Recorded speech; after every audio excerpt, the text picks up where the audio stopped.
Hi, I'm Shannon, and I am going to do my faith integration reflection on the essential category of food.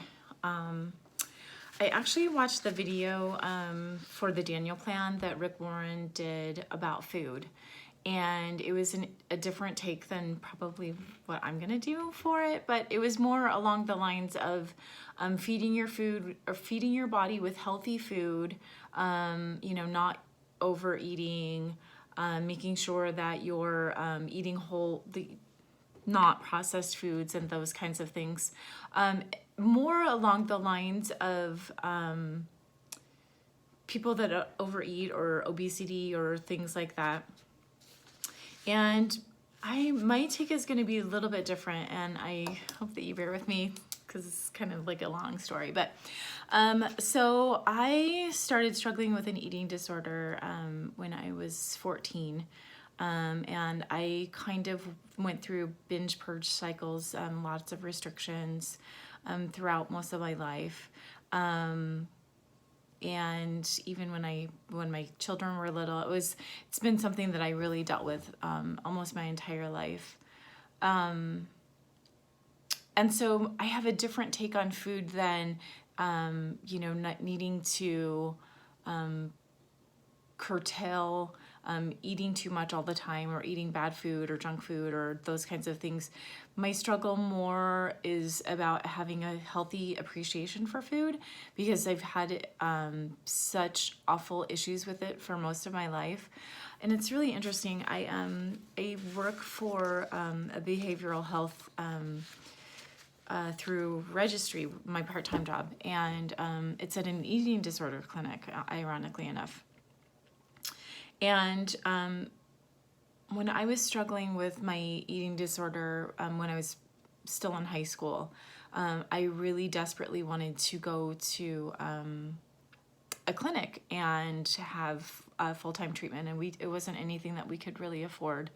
And so it's interesting to see that clinic now as a nurse working there, and the young girls, and most of them are full-blown eating disorders around the same age that I started having an eating disorder. And so it's interesting to see that end of it, and really unless you have had an eating disorder, I don't think you understand how difficult it is to have a healthy appreciation for food and what the food does for you, because it's almost as if it's your enemy, and how overwhelming it can be, and how debilitating it can be to try to handle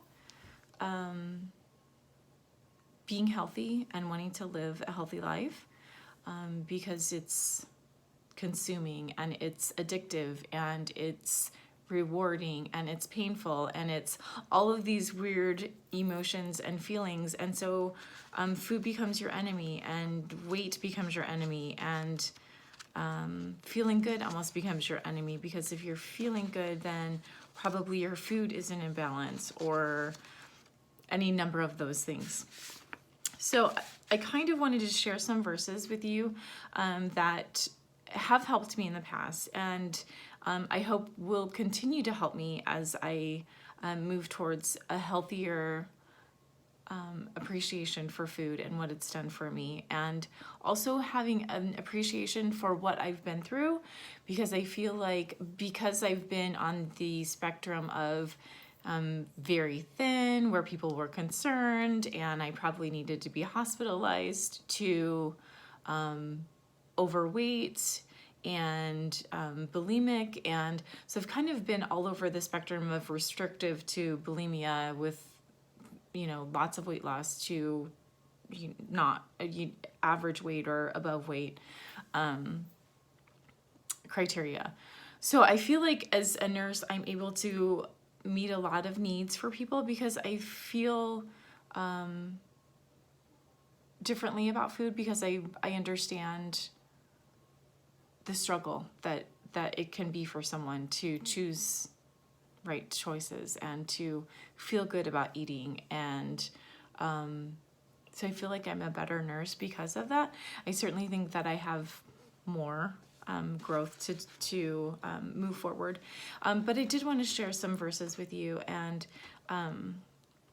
kind of how this reflection of looking at food in the biblical terms has in the past. It's helped me, and moving forward, I hope that it continues to help me to not only be a better person and a better Christian, but also to be a better nurse. So I wanted to share Matthew 6:25 and 26.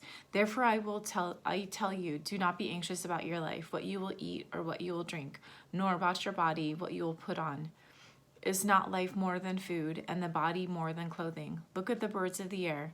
They neither sow nor reap nor gather into barns, and yet your heavenly fathers feed them. Are you not of more value than they? And then I also wanted to share Exodus 16:4. Then the Lord said to Moses, behold, I'm about to rain bread from heaven for you, and the people shall go out and gather a day's portion every day, that I may test them, and whether they will walk in my law or not. And this one I wanted to share because it's really taking a day at a time and a meal at a time, and instead of looking at the whole. And God did that for the Israelites, that they needed to take a day at a time. On the day before the Sabbath, they did have to gather more food and prepare their food, so that they weren't preparing food on the Sabbath, and it was that day of rest. But every day they were only supposed to get what they could eat in that day, and that was so that they would trusted God, that he said, I'm going to daily meet your need, and daily. And so I feel like that's what God continues to teach us in the Bible, is to look at each day, and you're not overwhelmed. If you're like, oh my gosh, I'm going to be in the wilderness for 40 years and who's going to feed me? If you take it a day at a time, a meal at a time, I can't look at the rest of my life and hope that I'm healthy in 30 years. I need to look at this day and be healthy on this day, and then the next day will take care of itself. Living in the moment as far as your food, and being healthy and making the right choices and have good attitudes and good outcomes should be a daily thing, and we trust God in that day. In Matthew 6:11, give us this day our daily bread. So in my life, I'm trying to live more in this day and not look at my life as a whole and say, today I'm living this day. I'm putting the rest of my bad choices to the side, and I'm not stressing about tomorrow. Today I'm going to enjoy this day and what food God's provided for me, and live in this day. And then I hope to get to Ecclesiastes 9:7, where I'm joyful about what I eat. Go eat your bread with joy and drink your wine with a merry heart, for God has already approved what you do. And it's really interesting. And sometimes when I'm praying and I'm asking for God to bless my meal and in nourishment of me, I remind myself of all the times that I struggled with that I didn't want the food, or that I wanted all the food, or whatever that struggle was, wherever I was in my eating disorder and at that cycle. It's different when you've been there with something that you have to do every day. You have to eat, or you're not healthy. And so food is a different thing. It's not a drug. It's something that you need every day. To be able to sit down in a healthy way with a grateful heart, that not only do you have the food, but you can appreciate the food that God provided, and to be whole in that. Again, I'd like to be at Ecclesiastes 9:7. Go eat your bread with joy and drink your wine with a merry heart. And that's where I leave this, is that moving forward, I know that God wants me to continue to take care of myself and to be better and to make better choices in my life, to not beat myself up, and to be happy that I have food to eat and that I have a healthier life now.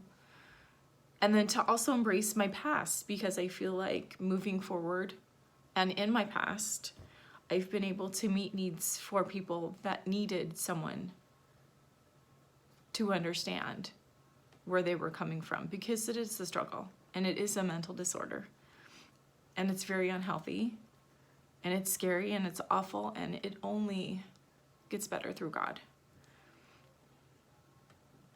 So that's my health reflection. Thank you.